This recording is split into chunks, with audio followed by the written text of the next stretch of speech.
Hello, Founder fans. Welcome to Founder of the Day. It's Friday. That means it's American Revolution Trivia Day. Thank you so much for joining me today. Thank you to everyone. I should note right off the bat that there are probably some new viewers today. For those of you who don't know, I was invited on my friend Jason Burmis's show where I was able to talk about the history of militias. I did put a link down in the description below for those of you who didn't see it. You might enjoy it. I will warn you that it is a conspiracy show. Jay Burmis is an expert in conspiracy theories. And for those of you just joining me, I'm sorry I called it a conspiracy theory, but that's the easiest way to explain what Burmis does over there. But thank you, Jason, for having me. And after this is done, like I said, if you guys want to hear me talk a little bit about modern politics, you can check it out down below. Anyone new here, I don't ever talk about modern politics, or I try my best not to on this channel. Here, and hi everyone coming in and saying hi. Here we talk about the American Revolution. Usually it's about American founders, the obscure stories we don't usually get to hear, or the lesser known founders. But today, it's Friday. It's Trivia Day. And I'm stalling a little bit as people come in. I want to give people an opportunity to get here. And just so you know the way we play, we have gone back, for anyone who missed last week, hi Ashley, for anyone who missed last week, we have gone back to our original method of playing, which is, I will ask a question and give some seconds, some time for you guys to get answers in, and everyone who gets it right will get a point. We were doing a first come, first serve for a while there, but that didn't seem fair. Some people's internet is a little faster, and it felt like we were excluding some people, and I don't want to do that. This is a fun, inclusive environment. At least that's what we're going for. Either way, we are playing for a prize as usual, and it is from Liberty & Co. And I don't know if my sponsor banner has come up. No, I have blocked it out. It'll pop back up now. There it is, Liberty & Co. I made it, not very fancy, but their products are amazing. And today we're playing for, oh, that's right, a whole shirt. Usually it's a sticker or a magnet, but I have a few special things, and it is a holiday this weekend, so we are playing for this, a Paul Revere and Sons shirt. I'm going to hold it up again. This is what I love about Liberty & Co. is like, it's not just like a Don't Tread on Me shirt. It's like a Paul Revere and Sons Bell and Foundry shirt. I actually have my own version of this shirt. I have several of their products. That's why I am so happy they agreed to sponsor our weekly giveaways for trivia, because I personally love them, and as I said, go to their website. I should probably bring it up, but go to their website, check it out. You will definitely like something there, and 10% of all the proceeds goes to the I never say it right. The Museum of the American Revolution in Philadelphia. So you're helping out American history if you do buy one of their great products. Let's start getting to it. People are basically rolling in now. Just one more reminder. There will be 13 questions. 7 of which I made up on my own, most of which are based on the articles I wrote this week and I discussed on our Wednesday live videos where I talk about the articles I write every week. If you didn't see those, don't worry. There are a few other questions I made up that are not involved. And 6 of the 13 questions are from this deck of cards. We have a few sets of cards, trivia cards we're cycling through, and we are going back to ones we did a few weeks ago, the Constitution cards. And also, this is why we're going to do everyone who gets it right, because some of these are kind of subjective. And I will pull up. I have not upgraded it yet, but just to let you know. Oh, and I did not set this up, so let's see if it's all screwy. But we do have, yep, didn't hook it up. But our trivia, what's the word I'm looking for? Help me out here. As I try and fix it real quick, our trivia score. Yeah, there it is, trivia score. Do it, hook it up. Okay, didn't want to work. Where is it? Our scorecard. It's really basic. If I can find it. Oh, off my game. Man, you know, it's something every week. Every week. There it is. I did it. Success. I'm a magician. I will clear off Ashley and Matt, who went down to the wire last week. But this week, a lot more people are going to play. I can feel it. So, I know Ashley's ready. Tar, thank you for joining us. Hopefully you're ready to play. And anyone who hasn't commented yet, get your head in the game. I know it's Thanksgiving weekend, and some people are not going to be able to play. But that's okay. We're going to have fun with who's here. So, let's get to these fantastic questions, starting with one that I made up. And it references an article from this week. So, if you're ready, without further ado, which former ambassador to France publicly criticized George Washington's foreign policy? Which former ambassador to France, publicly criticized George Washington's former policy. I will note, as you guys are coming up with your answers, as the American Revolution went on, years went by, there was some more and more people became comfortable criticizing George Washington as his presidency went on. And one other founder, very specifically, was happy to criticize George Washington when he was recalled by George Washington from France. I see some answers coming in. Hi, Matt. Welcome. I was hoping you'd be here. Happy Thanksgiving. Happy Thanksgiving to all of you. 2 guys coming in. So I just cleared the names Matt and Ashley off. I will pull this up as we're waiting for answers to roll in. Everyone's still got a chance to throw a name in there. I will pull this up, and I guess I'll put the names Matt and Ashley right back in. Because you both get 1 point with the whole, James Monroe being the correct answer thing you got going on here. So, yes, correct. That is James Monroe. Now, it's not all based on what I did this week. I threw in some curveballs for you guys. So just because you're the which I tremendously appreciate, the most regular either viewers or readers of my programs, does not mean you're going to win necessarily this week. So, here we go. Early in the game, everyone who's just showing up, still plenty of opportunity for you to get in here and win. And we're going on to the first Constitution question on the Constitution trivia cards. Yeah, I do want more people to play. I think when 2 weeks ago, I scared some people away when we were doing that first come, first serve, winner take all motto. I'm trying to get the word out that we've gone back to this, because then there's no reason not to play. But it's also a holiday weekend. I'm sure people are busy. Okay, question number deuce. Is it legal for the police to stop and frisk someone, even without evidence that the person has committed a crime? Is it legal for the police to stop and frisk someone with absolutely no evidence that they've committed a crime? Now, as we've discussed before, these cards can be a little bit deceiving, if you will.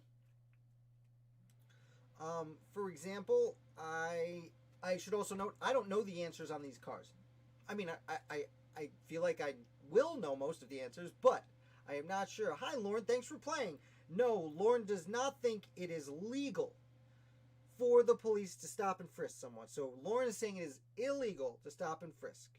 Matt's saying it is legal to stop and frisk someone, even without evidence the person has committed a crime. Still haven't gotten an answer from Ashley. I'm going to give you another second. I'm a little bit ahead of you guys. I have tried to cut down what they call the latency, so our times are about the same. But I'm a little bit ahead of you. And Ashley coming in with an answer. Okay, so we have 1 no and 2 yes.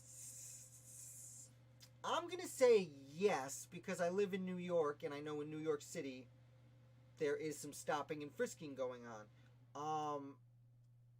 Should it be is a different question.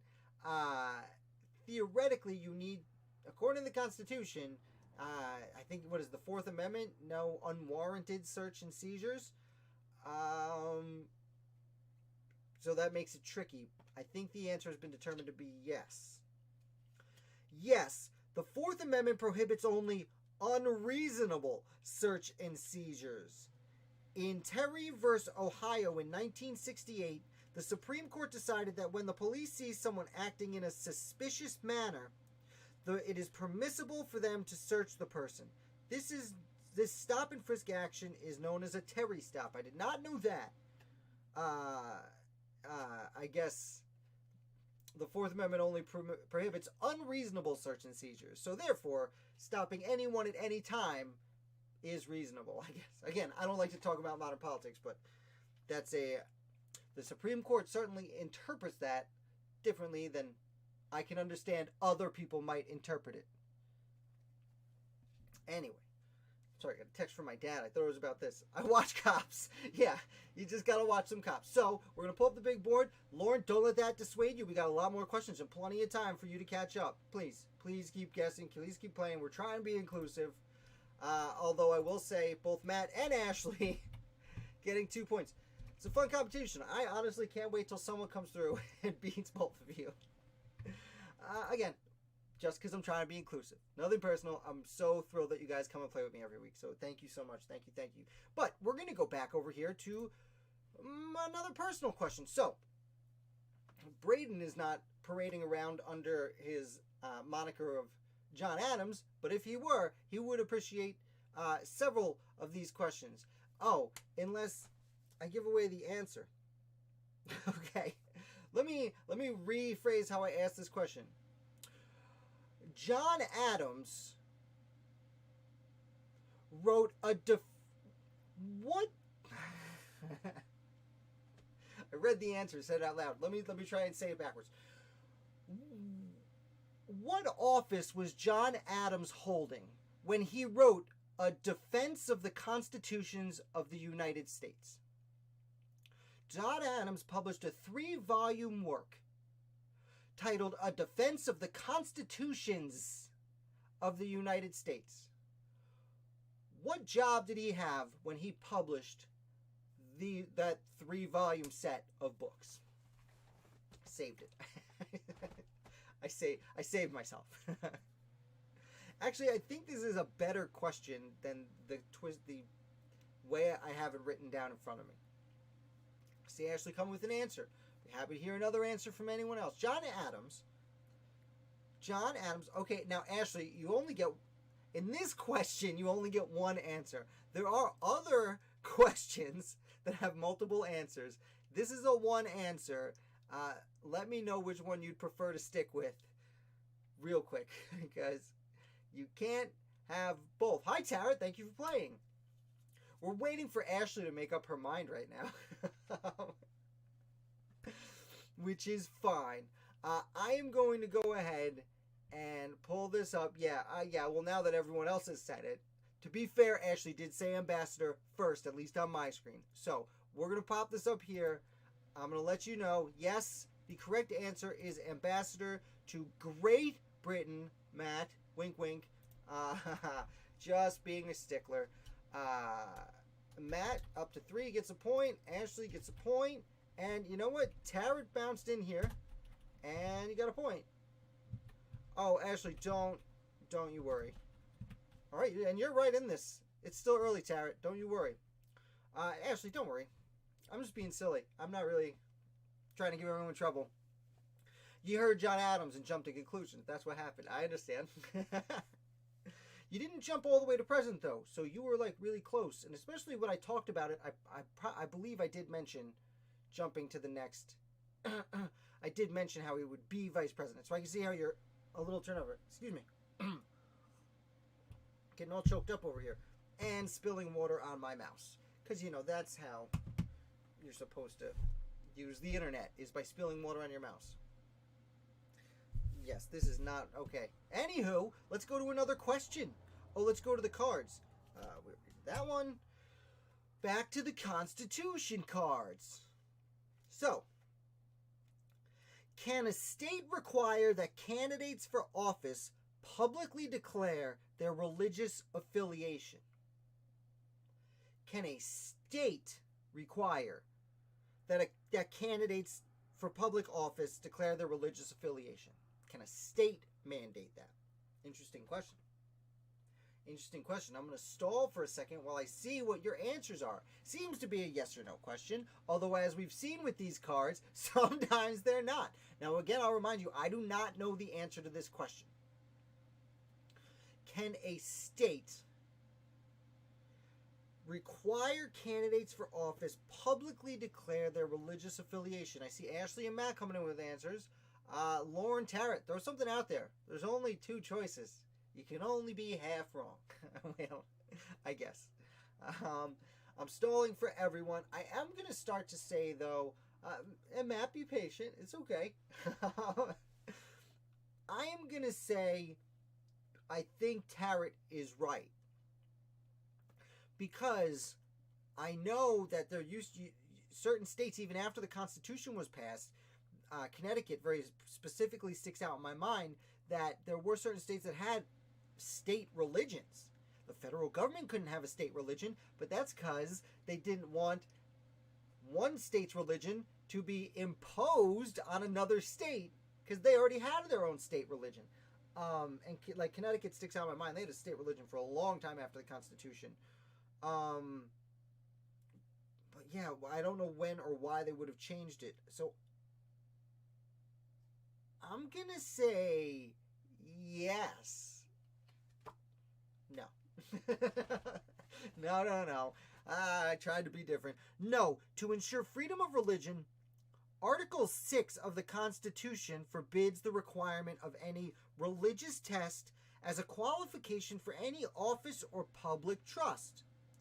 Public officials cannot be required to practice or pledge allegiance to any religion in order to hold office. So you can't pass a religious test. But again, that's at the federal level.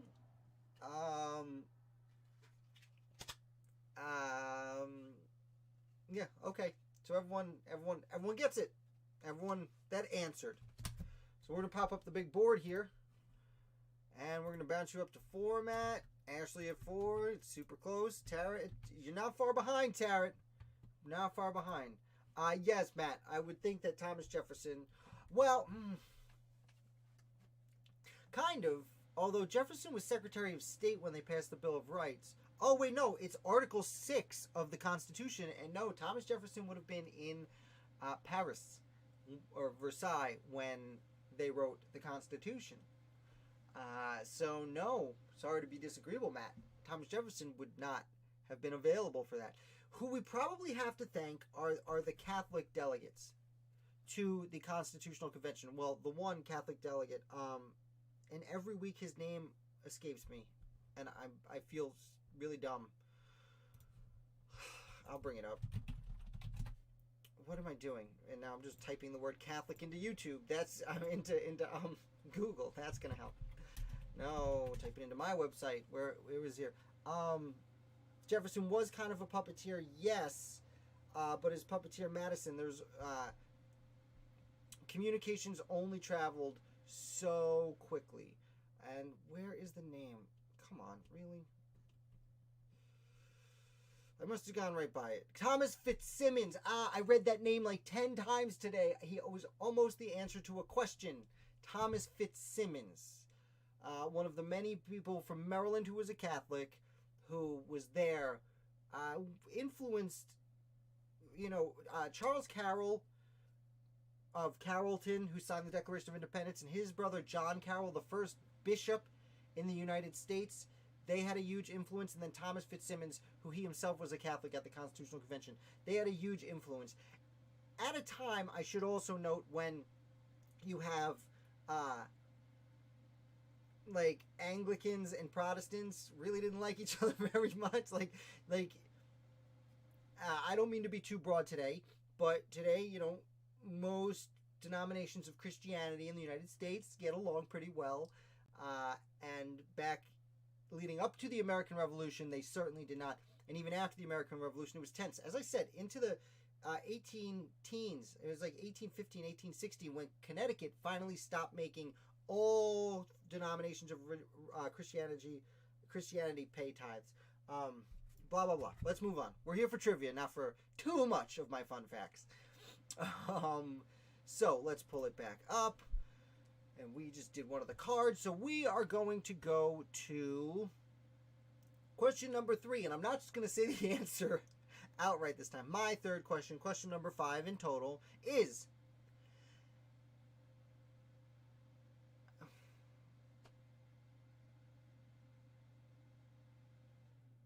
the wrong answer. Okay, anyway, sorry for the dead air. The question is, how many people with the last name Adams signed the Articles of Confederation? I will give everyone 1 point if you get the right amount of people with the last name Adams that signed the Articles of Confederation. And I will give 1 extra point if you can name one of those people's first names. You only get 1 extra point each this time. And I'm going to pull it up because I wrote the wrong answer here. So I can be a dummy sometimes. I can be a dummy. Where is it? Yeah, okay. And I knew what they were, so just wanted to make sure. Let's see. We got Lauren saying 3. Ashley, Tarrant, and Matt all saying 2. Sign the Articles of Confederation. And the answer is 3. Lauren, getting on the big board. Let's do it. Pop you up here. We are going to get Lauren on the big board real quick, and then I will tell you what their names are. But first, you have to watch me give Lauren his point. Well done, Lauren. I appreciate it. That is, oh, and you're guessing the names. Okay. I see some names coming in. We know if there are any other Adamses. This is a little deceiving. John and Samuel Adams are the names you want to default to. I understand that.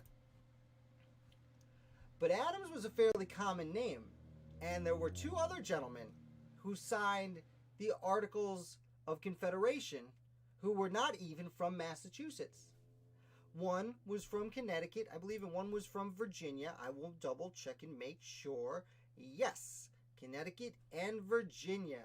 That is a very tough one. Great job, Lauren. If you guys are all done guessing names, I have bad news for Ashley and kind of good news for Matt. And I guess I'll pop this back up here and give Matt 1 point for Sam Adams. But John Adams was not, well, I give you 5 points. Come on, Jay. Man's rush. Get your head in the game. Sorry. No, there was, by this point, John Adams had left Continental Congress. I believe he was already headed for France. Samuel Adams was around. Sam Adams did sign the document. But we also have Andrew Adams of Connecticut, who did very little else of note, and Thomas Adams of Virginia. So there were 3 gentlemen named Adams who all signed this document. I will also note that the Articles of Confederation wasn't like the other major documents where everyone in the room signed at the same time. It was signed as it was ratified over the course of several years, that when your colony ratified, whoever happened to be in Congress at the time did the signing. And during the war at this point, being in the Continental Congress was not viewed as one of the more important things. So anyway, good job, Lauren. Lucky guess, Matt. Okay, and let's move on to the next card question. We are back on the cards. And again, a Constitution question. The 24th Amendment prohibits poll taxes in federal elections. Does it also prohibit them in state elections? So again, the 24th Amendment prohibits taxes in federal elections. Does it also prohibit them in state elections? And poll taxes are like, if you want to vote, here, pay me some money, essentially. What do you think? Yes or no? That just like the federal government, the states also cannot demand poll taxes. Okay, wait. Let me say this again. It prohibits federal elections. Does it also prohibit them in state elections? I have to word this very carefully to make sure I'm saying it right. And everyone's coming in with yes. I want to say yes because during the Civil Rights Movement. And we're all wrong. Look at that. No, the 24th Amendment applies only to federal elections. However, the Supreme Court in Harper v. Virginia Board of Elections in 1966 decided that discrimination based on economic status violated the, quote, Equal Protection Clause of the 14th Amendment. As a result, poll taxes are no longer permitted in either state or federal elections. So no, it's not the 24th Amendment, it's the 14th Amendment in the Equal Protection Clause. We've all been had, as I believe Steve Martin might say. So I am going to not even go to the big board because you and me and everyone we know are losers. Sorry to break it to you. We've all done a very poor job. That was a tricky question because we're all right. We can, prohibits poll taxes. We're all correct in the assessment that you cannot charge poll taxes. We were just all a little bit deceived by the reason why. Since it doesn't much matter. I'm just not going to award us any points because it literally affects nothing. It is very tricky tonight. I was a little bit afraid that happened with the Constitution. It happened with the Constitution cards last time. We'll go back to the happened when and where next week. Might be the last time for the Constitution cards. I'm actually currently on Cyber Monday probably going to order as many trivia cards as I can find so we can really spice this up. Anyhoozle, continuing on, and this one is a little bit affected by one of my discussions this week. When excuse me, I want to make sure I say it right. During the build-up to the First Continental Congress, New York elected its first revolutionary government. How many members were elected to New York's first government? Or first revolutionary government, what would soon be renamed the New York provincial government. It was a committee. How many members were elected to New York's revolutionary committee that would eventually take over its government? I will also note there are 3 answers that I will accept because it does change over time, but you only get credit for 1. So I see people writing answers. Don't write a second one if you think you have the right answer. How many people were elected to the first revolutionary committee in New York? I will give you an extra hint. I discussed it. I published on the weekend in my Isaac Lowe paper, and I was talking about it with Isaac Lowe in the live one this week. And I see Matt really going overboard with it. I said you only get credit for 1. I'm waiting to hear if Tara puts anything out, but I am running out of, I don't want to say patience, but you know, we want to keep things moving. It was a good guess. It makes a lot of sense when you say the word committee. I suppose that's a bit deceiving, Lauren. But I will say, both Ashley and Matt are right.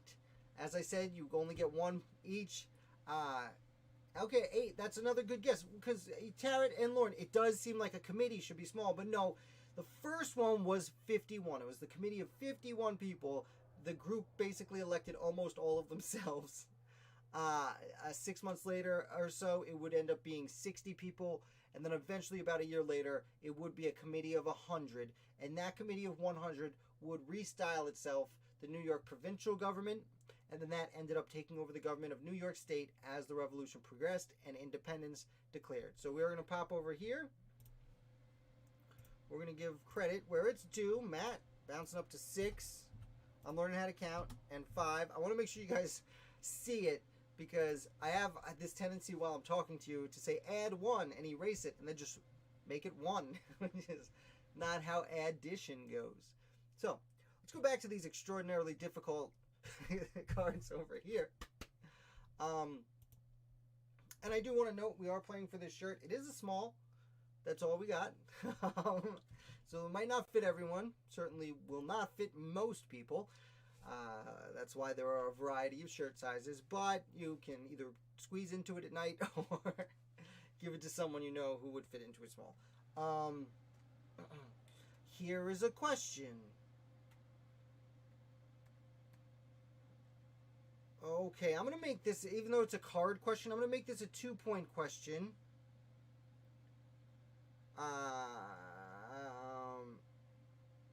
If you get the right answer, it's a yes or no question, so if you get the right answer, and then if you can add a specific qualifier, you will get a second question. So, can the vice president vote in the Senate? So, it's either yes he can or no he can't. And if you say yes, say why. And if he can't, say why not. And you'll get a second point. Or just yes or no. If you don't want to specify, you'll get 1 point. Assuming you get it right. And again, the question is, can the vice president vote in the Senate? And I think vice president is a title, and both vice and president should be capitalized, but it's not. It's lowercase, and that bothers me tremendously. Okay, we see answers coming in. Alrighty then. Everyone gets 2 points. I guess that was kind of pointless. But yes, if I'm not mistaken, yes, but only to break a tie. Article 1, Section 3 of the Constitution, blah, blah, blah. Clearly you all understand the answer to that. Great. Great job, guys. Let's pop back over here. Get this out of my way. And so we're going to add 1, which is 7, 6, 3, 2. Nope. 2. It didn't do that good, Lauren. We're all doing great, though. This is a close race, and there's still plenty of time for anything to happen. Ooh. Guess game show host was not necessarily in my birth plan. What? Never mind. Okay. Back to my questions. Another John Adams question. Man, I really wish Braden was here for this.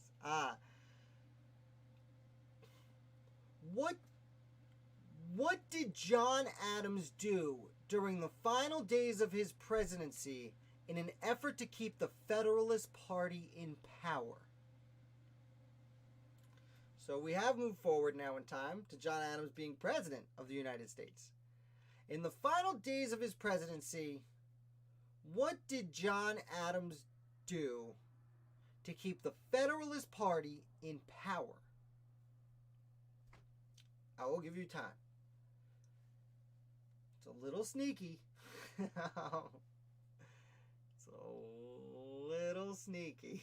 I see some answers coming in. We'll give it another second here. Again, thank you guys for playing. And again, it disappeared just now, but big shout out to Liberty & Co. As always, I'm sure you regulars are getting sick of me saying it, but they really, Tyson's really doing an amazing thing over there. So I'm going to keep talking about it. And he gave us this free shirt and a whole box of stuff that I've been giving out every week, which is amazing. So thank you to Liberty & Co. I actually give him a shout out on my interview with Burmis. You guys might like the interview downstairs in the description below. It's about half an hour. I did it with my buddy.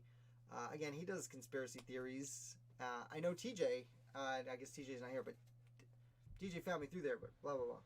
All right, and we have answers in here, and yes, the answer is midnight judges. He appointed a bunch of midnight judges to keep them in power, like Tarot says, John Marshall, and we spoke about this week Elijah Payne inspired me to ask this question, who he was appointed, and he spent 40 years there, which is even more than John Marshall, which is super hard to believe.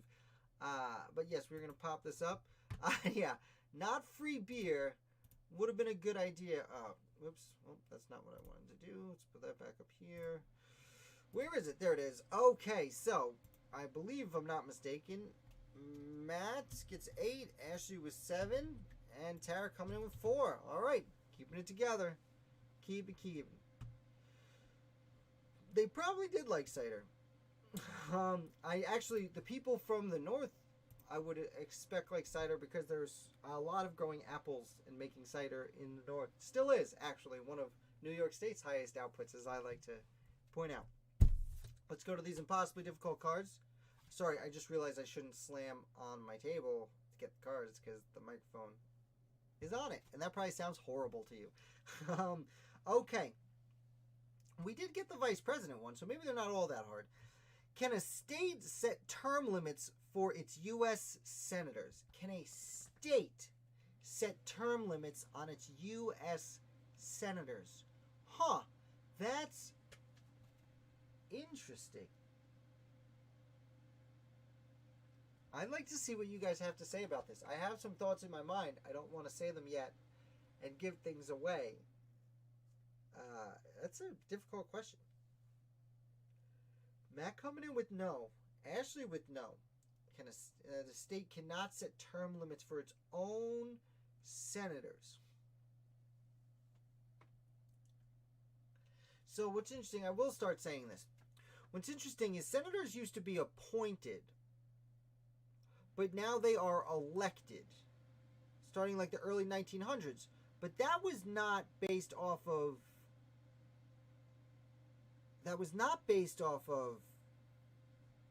a federal amendment to the Constitution. That was methods of election are left up to the states. So I'm pretty sure the states implemented elections themselves. I don't think that's an amendment, is it?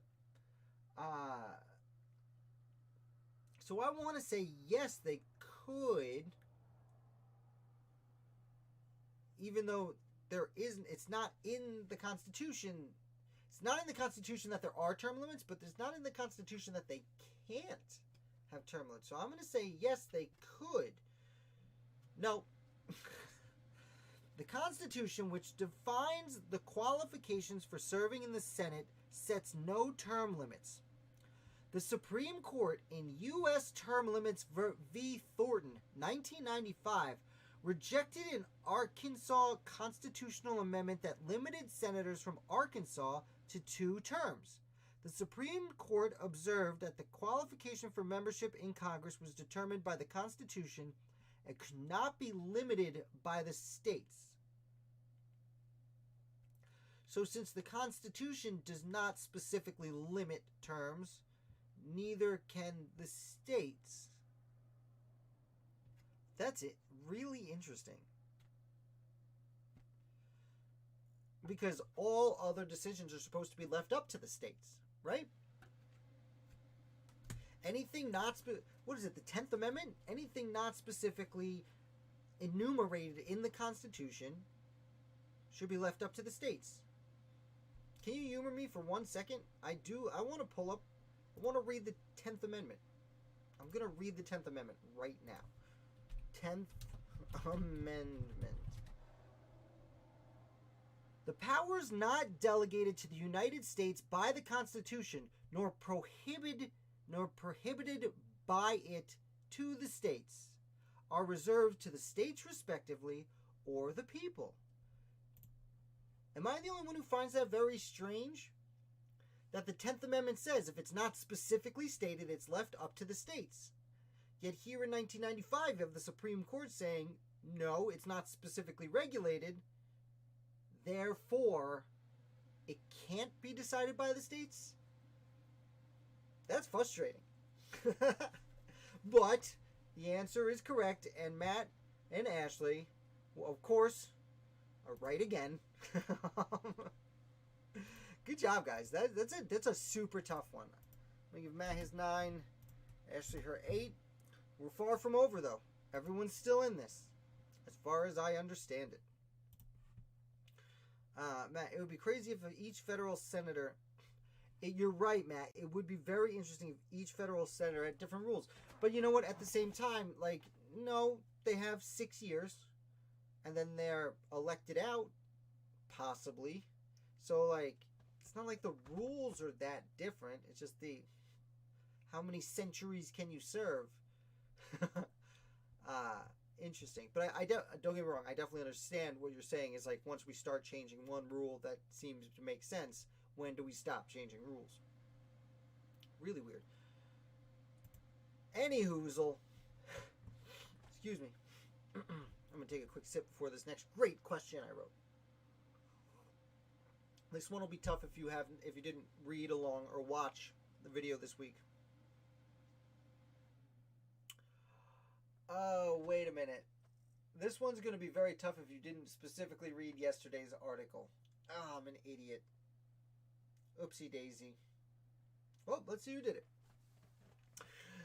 Who did Alexander Hamilton attempt to replace John Adams with as the main Federalist candidate for president during the election of 1800? Now, I'm going to be talking about this a lot next week, but the article I published, and by next week I mean on Wednesday in our live video, I guess it's just on my head because it's a really interesting story. In yesterday's article I published about during the election of 1800, John Adams was the sitting incumbent president running for re-election.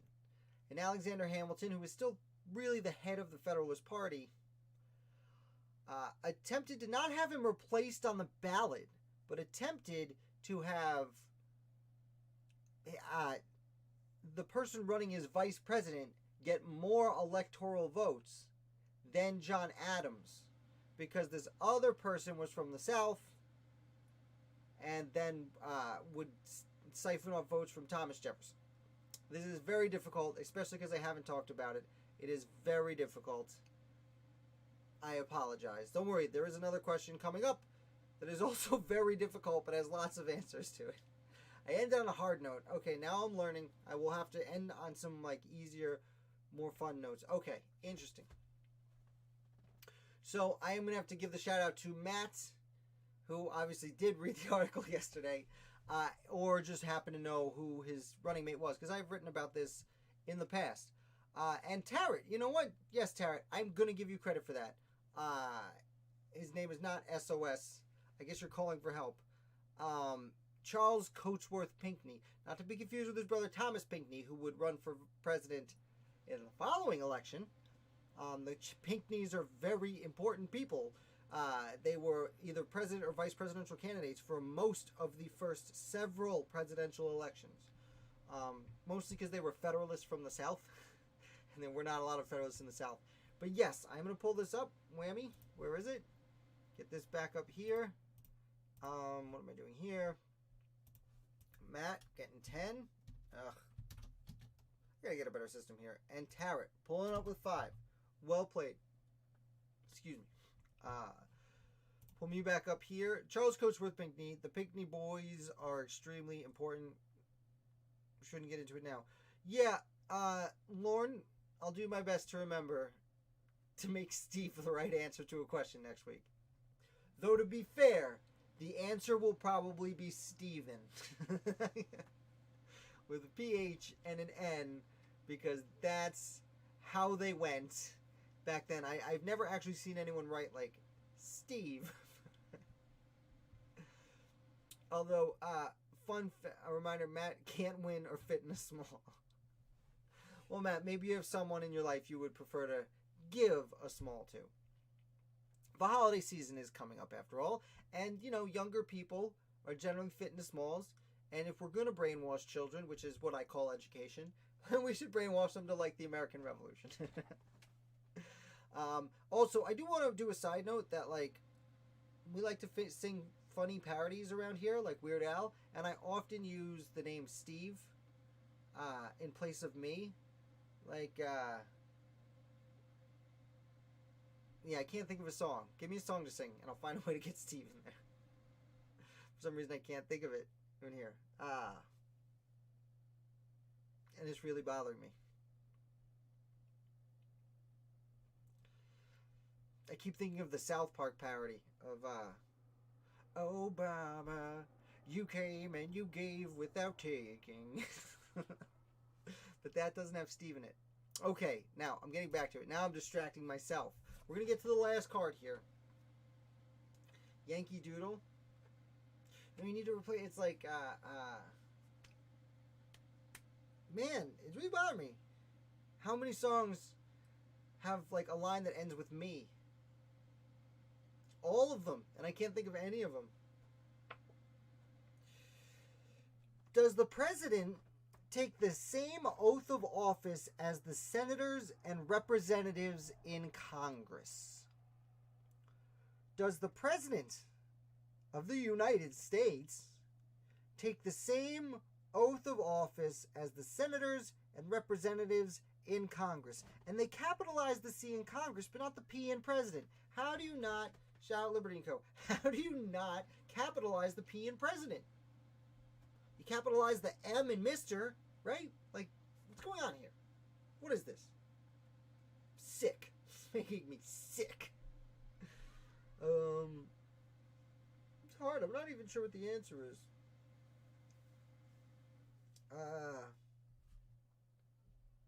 I can't think of a song with the word me in it. What's going on here? Alright, Ashley, Tarot, and Matt all saying no, and Lauren saying yes. It takes the same oath of office. It's going to be deceiving. Because what the answer is going to be is, yes, it's the same oath of office, but no, they changed the word president to congressman or senator. Right? That's what it's going to be. So I guess the answer is no. No. The Constitution provides the exact wording of the oath taken to, quote, faithfully execute the office of President of the United States. The Vice President, members of Congress, and all other federal oath takers take an oath specified by Congress. So no, Congress gets to make up everyone else's oath. But it's the same. It's faithfully execute the duties as Vice President. You know what I mean? Like, they copy and pasted everything else. But no, the answer is no. Sorry, Lauren. I see what you're going for. It's essentially the same thing. We're going to pull up the pulling up here. We're going to go with Matt to 11. Ashley to 9. And Tara got it, right? Tara was 6. All right. All right. We're coming through. And here we are, friends. We are at the last question of the day. Oh, how time goes. Tina, hi. Well, I'm glad you're studying for your finals. Let me know if you need any help. Long as it's not science or math. Anyway, welcome. We are on the last question. There are technically 4 correct answers. I will acknowledge this is going to be a little bit difficult.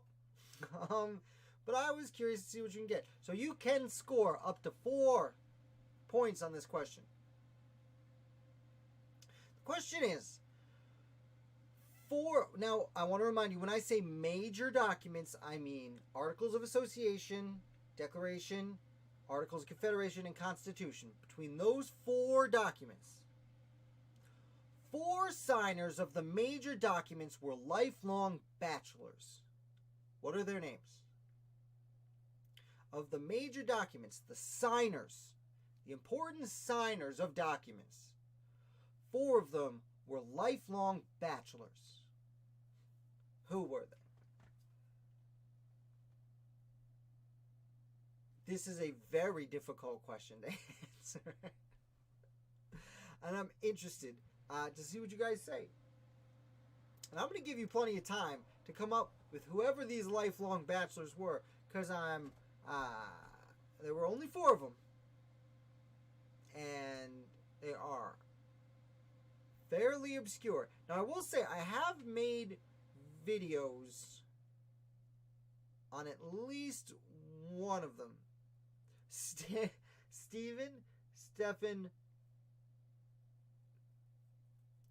No, I'm sorry, Lauren. None of them are named Stephen. Sorry, man. I want them to be Stephen. Also, none of them are named Morris, Matt. Keep trying. I will give someone credit if they could just get the last name. I would just love for one person to get it. I actually made up a backup question for this one because I knew it was going to be fairly difficult. Hancock, Morris, and Stephen. Nope. Sorry, team. I will give you hints that are not going to be helpful. I got something in my sock that stabbed me in the foot. How'd that happen? I've been sitting here. How did I get something in my foot? Pinckney, good guess. One is from New Hampshire. One of them is from Georgia. Are 2 of them from Maryland? I got this list here. Let me just double check before I say something wrong. One of them's from Georgia. I forgot the names. I'm stalling for time here. Whoa, Tarrant.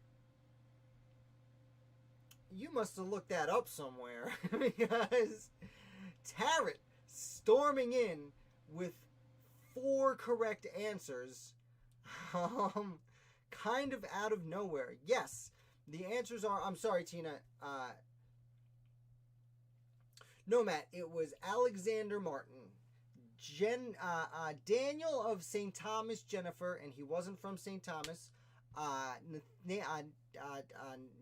Nathan Gilman and Alexander Baldwin.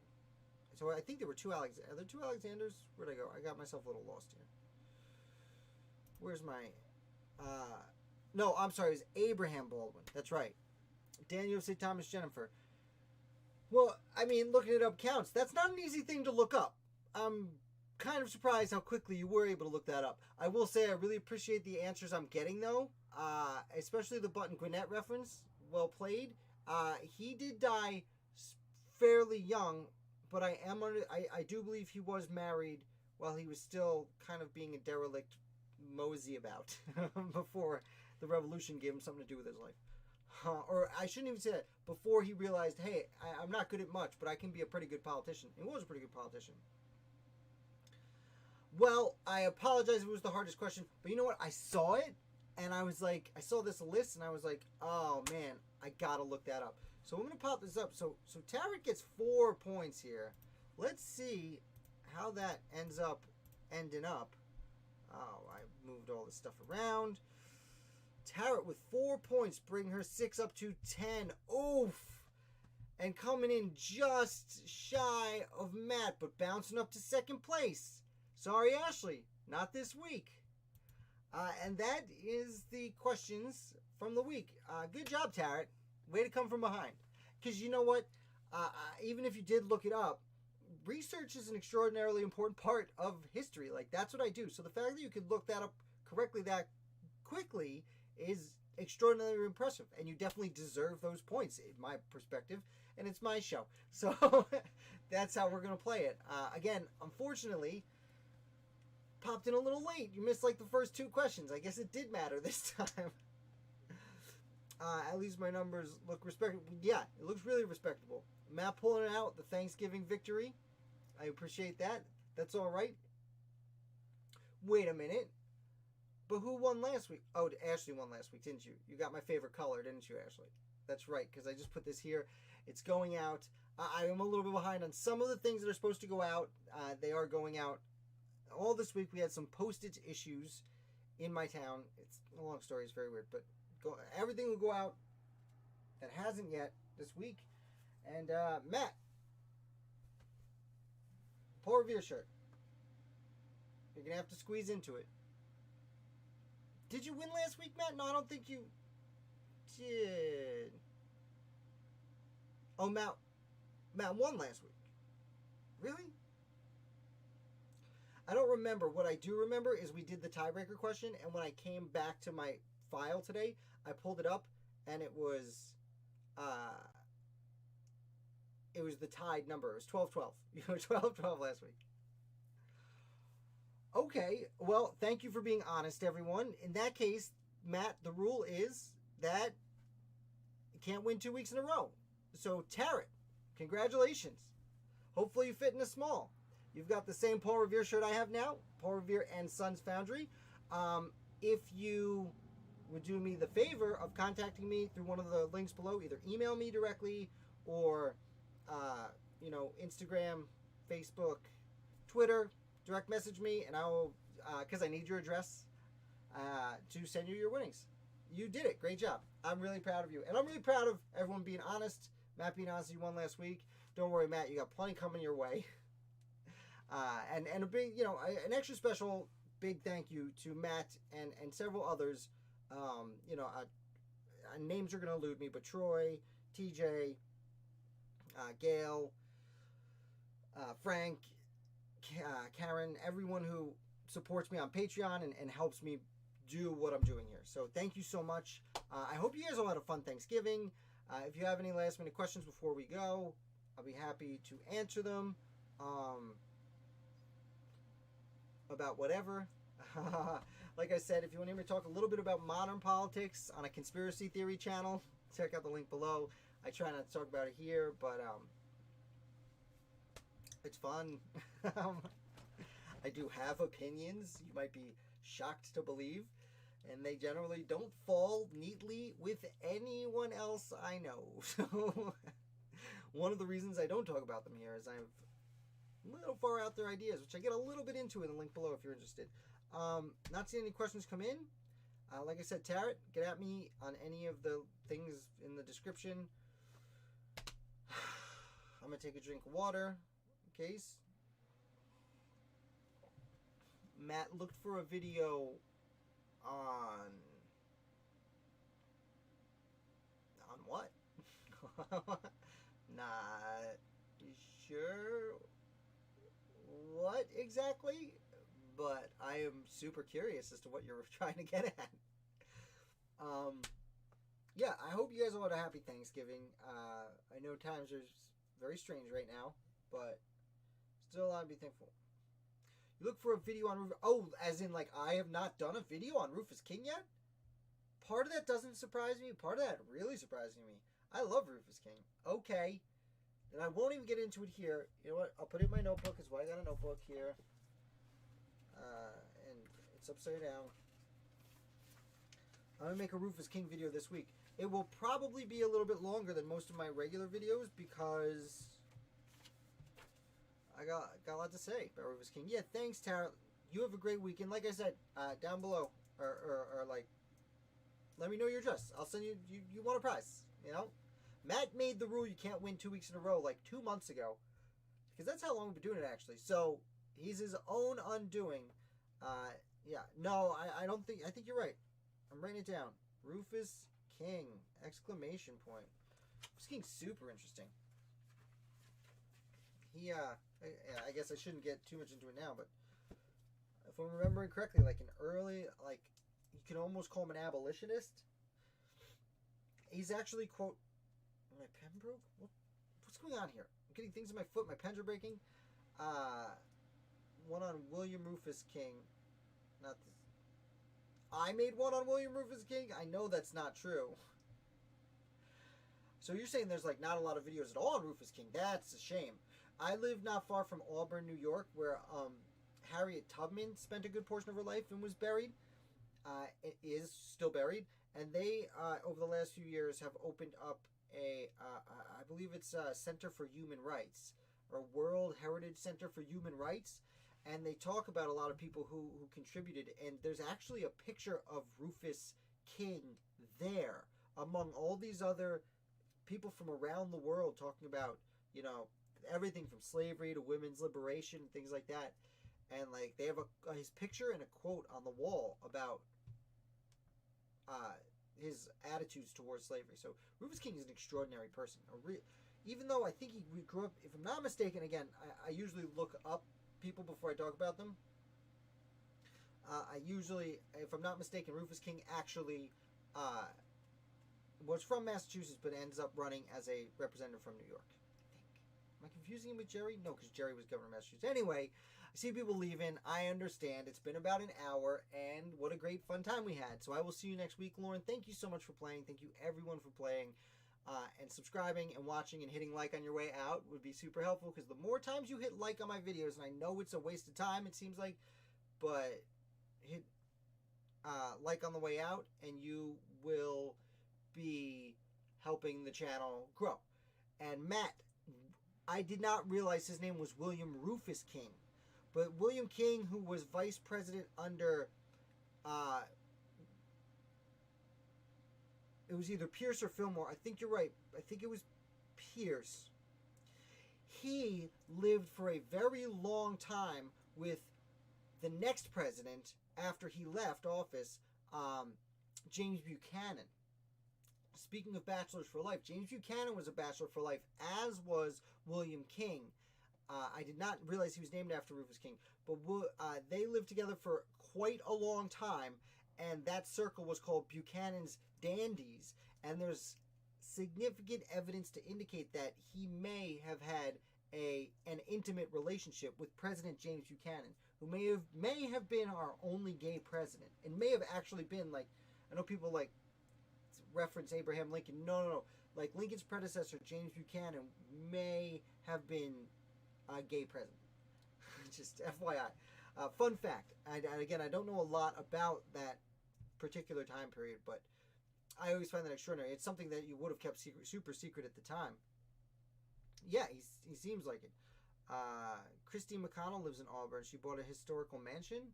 Christine McConnell. I don't recognize that name.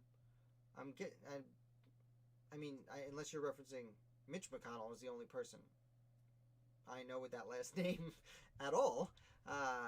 But that would be interesting. It's really nice up here. And so I live, someone once called it the working man's skinny atlas.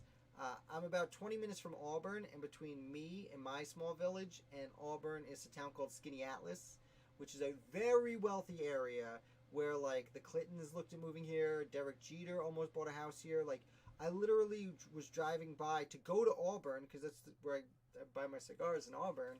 And I was driving by and I drove by Justin Bieber was hanging out. And like I'm not wealthy. This is again only about 20 minutes from my house, but like I live just outside the town limits of a very wealthy area. So it doesn't surprise me to see someone whose name you recognize. Again, I don't recognize the name, but and I'm also talking about Auburn, New York, not the Auburn. Where is it?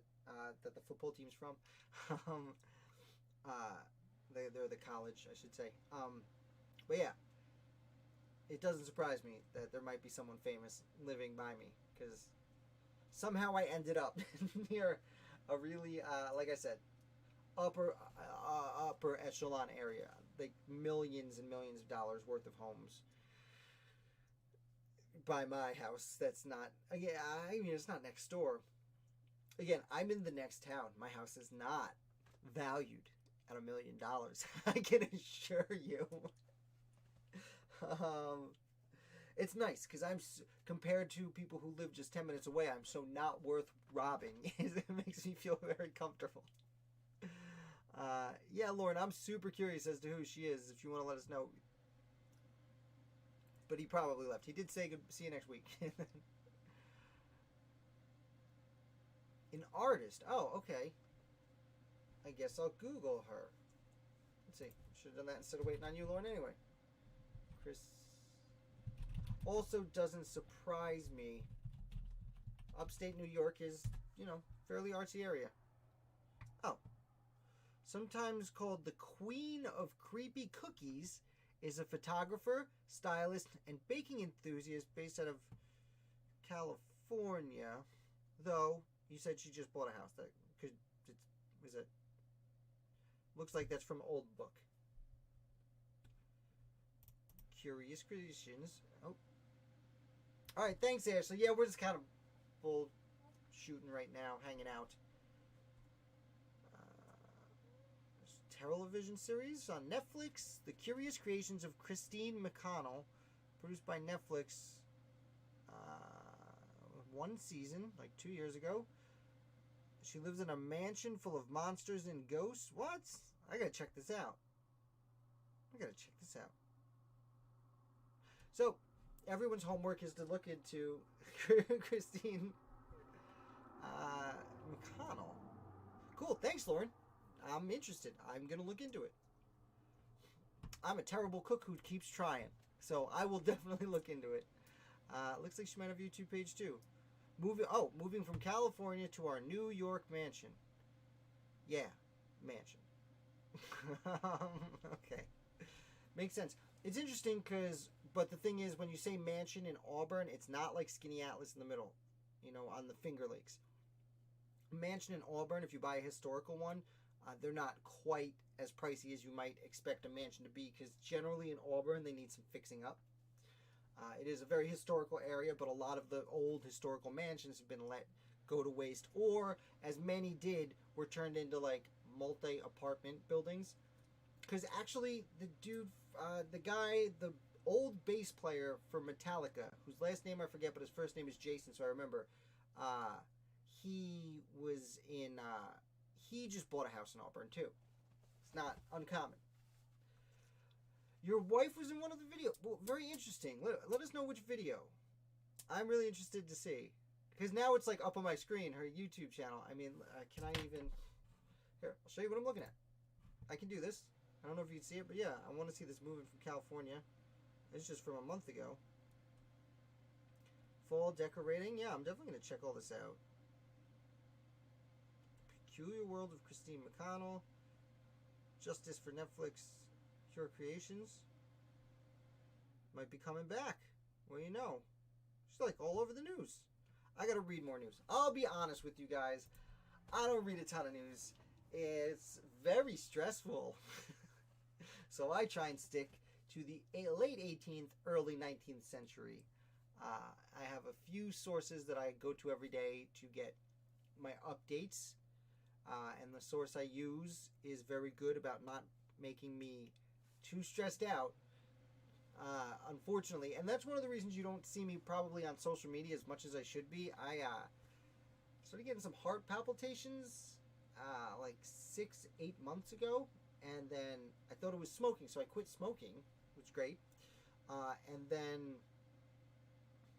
they came back recently, and I realized for the one time I went on my personal Facebook account, and like I had like argued with a friend kind of publicly. I wasn't even arguing with him. I was just giving him grief because he's my friend, and like I realized, no, I was just so stressed out from social media that like I kind of had to shut off. Like I still will post on Facebook, and like I've done a good job on my Facebook, and I'm sorry if I'm talking about too much personal stuff here, but you guys are hanging out. I started, on Twitter and Facebook, I've done a very good job of only letting American Revolution stuff kind of come to the forefront. Your wife is the champion axe thrower at the Winchester Mystery House. What? What is the Winchester Mystery House? She taught Christine how to throw axes at the Winchester Mystery House. I like everything you're saying to me right now, Lauren. This is amazing. The Winchester Mystery House? That's the one. Oh, the Winchester Rifle House, the one with all the ghosts and like the walls that go nowhere, right? Oh, I know all about it didn't dawn on me until I saw the picture of it. I know all about the Winchester Mystery House. I don't only read about the American Revolution. I'm just the best at that. For those of you who don't know, the Winchester Mystery House, was it the wife, or maybe it was the daughter? I think it was the wife of the heir of the Winchester gun fortune.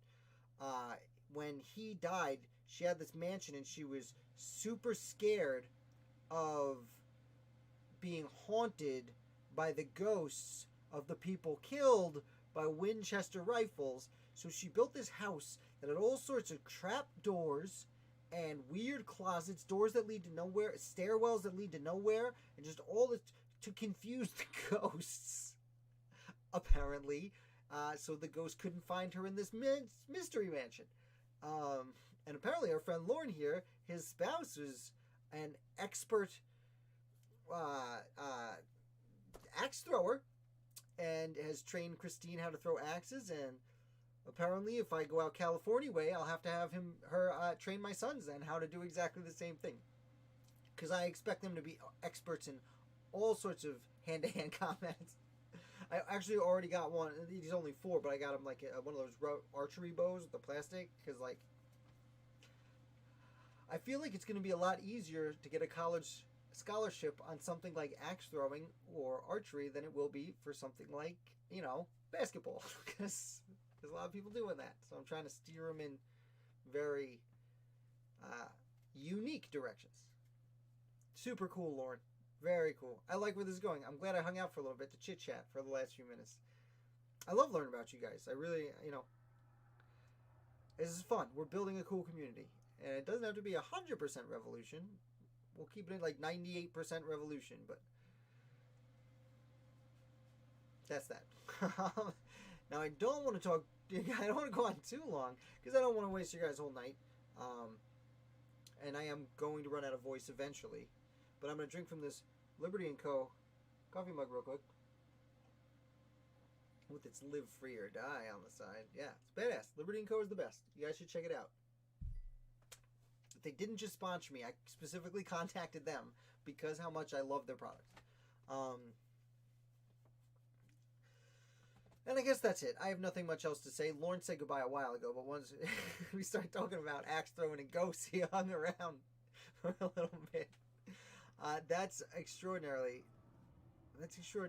that your wife is like the champion axe thrower.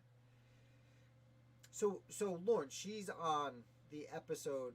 I'm assuming there's an episode of the Christine McConnell show that has axe throwing, and your wife is the one. I don't know anything about Christine McConnell except what I literally just looked up, but it seems that she has a Netflix show, but also has a YouTube channel, maybe some other shows I don't know about. So let us know. Leave the comments. Leave it in the real comment. I don't know how to say it. These are the live comments. I don't know. Never mind. Do whatever you want. I am going to call it a night, though, guys. I cannot explain how much I appreciate you spending your nights and weekends with me. I am going to go live on Twitch again on Sunday about noon or about 11 probably Eastern Standard Time, which again, if you're not used to Twitch, it's like videos also, but it's mostly focused. I'm learning how to play video games about the American Revolution over there, but I'm not expert at these games, so I don't want to a few weeks ago I put up a how to play video for one American Revolution game. I hope to do a few more, I like video games, so I want to put out a few more American Revolution how to play games in case you're interested, but I'm learning how to play them and doing a terrible job over there on Twitch. So it's founder_of_the_day if you're interested in checking that out. I only go up once a week. It's an interesting platform. I had never really experienced it until someone told me you should be on here. So I looked into it and okay, it's not just video games. There's a lot of stuff going on over there. It's pretty cool. But Lauren has a 500-pound gingerbread house. Gross. sounds like that's gonna get moldy before it gets eaten. I'm sorry if that's where my mind goes. I don't particularly care for gingerbread.